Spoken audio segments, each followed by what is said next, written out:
आपल्या परिसरातील राजकीय, क्राईम व सामाजिक अपडेट जाणून घेण्यासाठी पाहत रहा स्टार वन न्यूज वर्तमान।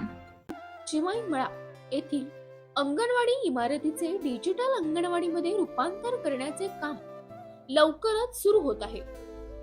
या उपक्रमातून लहानग्यांना आधुनिक शिक्षण, डिजिटल साधने व अधिक चांगल्या सुविधा उपलब्ध होणार आहेत। या महत्त्वाच्या कार्यासाठी सर्व दानदात्यांनी व नागरिक बांधवांनी स्वेच्छेने देणगी देऊन लहानग्या चिमुकल्यांचे भविष्य प्रबल होण्यासाठी सढळ हाताने सहकार्य करावे ही नम्र विनंती। देणगीसाठी गुगल पे क्रमांक 9518 99 91 07 च्या अंगणवाडी सेविका सौ वर्षा रावसाहेब माने यांनी हनुमंत महादेव निकम नागेवाडी गणातून शीतलबाबा आणि माऊलीचे उमेदवार पाटील या दोन उमेदवारी बाबर कुटुंबियाकडून उभे आहेत।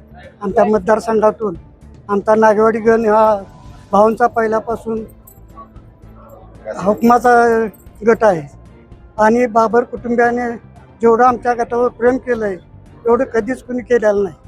प्रत्येक गोष्ट गटातील आणि कामाच्या बाबतीत जी जी कामं झालेली आहेत ती बाबर कुटुंबियाशिवाय कुठल्याही गटाने काम केलेलं नाही। तरी ह्या इलेक्शनला आम्ही सर्वजण बाबर कुटुंबियाला जास्तीत जास्त मतदान करून जास्त मताने विजय करू एवढीच मी ग्वाही देतो। आज या ठिकाणी विधानसभेचा निकाल बघितला, नगरपालिकेचा निकाल बघितला, आता जिल्हा परिषद समितीसाठी काय वाटतं तुम्हाला? परिस्थिती बदलली? परिस्थिती काही बदललेली नाही। विरोधक काही जरी म्हणले तरी 100% बहुमताने आम्ही निवडून येणार हे गॅरंटी आमची चारही गणात। नागेवाडी गटातून माझ्या मैत्रीण शीतलताई बाबर उभा राहत आहेत, तर त्यांना आम्ही प्रचंड मताने विजयी करणारच आहोत आणि फुल जितका करता येईल तेवढा फुल वहिनी आम्ही तुम्हाला सपोर्ट करू। जेवढं आमच्याच्यानं होईल तेवढं आम्ही सपोर्ट करणारच आहे आणि त्यांना प्रचंड मताने विजय करणार आहे। माझे नाव तेजश्री प्रमोद लोखंडे, मी आज शिवसेनेतून अर्ज भरलेला आहे।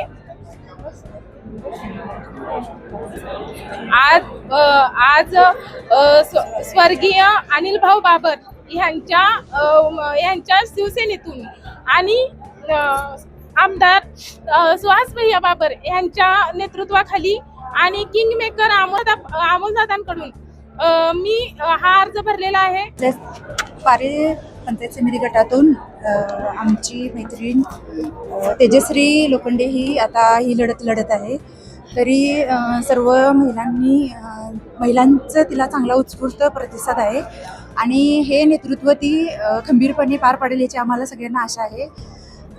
सुहास भैयांचं म्हणजे पूर्ण आमच्या गावाबद्दल सपोर्ट आहे, त्याचं ते म्हणजे त्यांच्या शब्दाला ती पूर्ण खरे उतरेल आणि काम करेल ती चोख।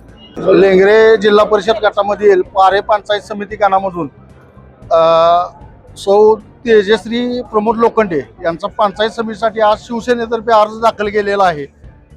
पारे म्हणजे मतदारसंघामध्ये प्रत्येक गार्डी ह्या हिशोबाने बघितलं जातं। स्वर्गीय आमदार अनिल भाऊंचं आवडतं आणि भाऊनी इतकं प्रेम केलेलं आहे, गावात इतका विकास झालेला आहे आणि आमच्या पारे पंचकृषीतील आत्ता उमेदवारी जे दिलेले आहेत तेजश्री लोखंडे यांचा विजय हा या निमित्तानं मी एवढंच सांगतो की निश्चित आहे। प्रचंड मतानं तालुक्यामध्ये सगळ्यात जास्त घेऊन लीड येणारी सीट आहे तेजश्री लोखंडे ही। तर आज त्यांचा अर्ज दाखल केलेला आहे आणि जिल्हा परिषद तसेच पंचायत समिती पारे गणातील लेंगरे जिल्हा परिषद गटातील सर्व सीटा या प्रचंड मताने विजय होतील असा आम्हाला विश्वास आहे। या ठिकाणी अर्ज दाखल केलाय, काय सांगा? याला शक्ती प्रदर्शन म्हणायचं का नाही हे मला माहिती नाही, कारण हे शक्ती प्रदर्शन नाही, हे माझं बळ आहे। न बोलवता या सगळ्या महिला आमच्या सोबत इथे कोणाच्या कोणामार्फत माहिती मिळाल्यामुळे या सगळ्या इथे आमच्यासाठी बळ देण्यासाठी आलेले आहेत। तर शक्ती प्रदर्शन म्हणण्यापेक्षा शक्ती देण्यासाठी इथे या सगळ्या जमा झाल्या तेवढं सांगू इच्छिते। मी स्वतः या निवडणुकीसाठी नागेवाडी गटातून 14-1 मधून मी अर्ज भरलेला आहे। जिल्हा परिषदेसाठी मी ही निवडणूक लढवते शिवसेना। जर बघितलं तर शिवसेनेकडून अर्ज अनेक जणांनी दाखल होतात, विरोधात उमेदवार मिळत नसते असे झाले तसा आरोप होते. बाबर कुटुंबियांचं पहिल्यापासून एक मंत्र म्हणूयात असं आहे की विरोधकांकडे लक्ष देण्यापेक्षा आम्ही आमच्या कामावरती लक्ष केंद्रित केलेलं आहे. त्यामुळे विरोधक कोणी आहे की नाही याकडे प्रामाणिकपणे माझं स्वतःचं लक्ष नाही आहे. जिल्हा परिषदेवर शिवसेनेची अटकपडपडी लक्ष आहे का तर नगरपालिकेत झाले काय विशेष? म्हणजे माफ करा, लहान तोंडी मोठा घास घेते आहे, पण हा प्रश्न विचारण्यापूर्वी एवढं लक्षात येणं अपेक्षित आहे की मी अशा महामानवाची सून आहे की ज्यांनी पद आणि कुठल्याही कारणास्तव स्वतःच्या स्वार्थास्तव कधीही कुठलीही निवडणूक लढवलेली नाही आहे. आणि आम्ही आता जिल्हा परिषदेसाठीच ही निवडणूक लढवतो आणि दोन्ही तालुक्यातील आटपाडी आणि खानापूर तालुक्यात आमच्या सगळ्याच सीट्स पंचायत समितीच्या आणि जिल्हा परिषदेच्या याव्या याच्यासाठीच बाबर कुटुंबीय झटत आहे. अशा बातम्या पाहण्यासाठी आमच्या चॅनेलला लाईक, शेअर, सबस्क्राईब करा.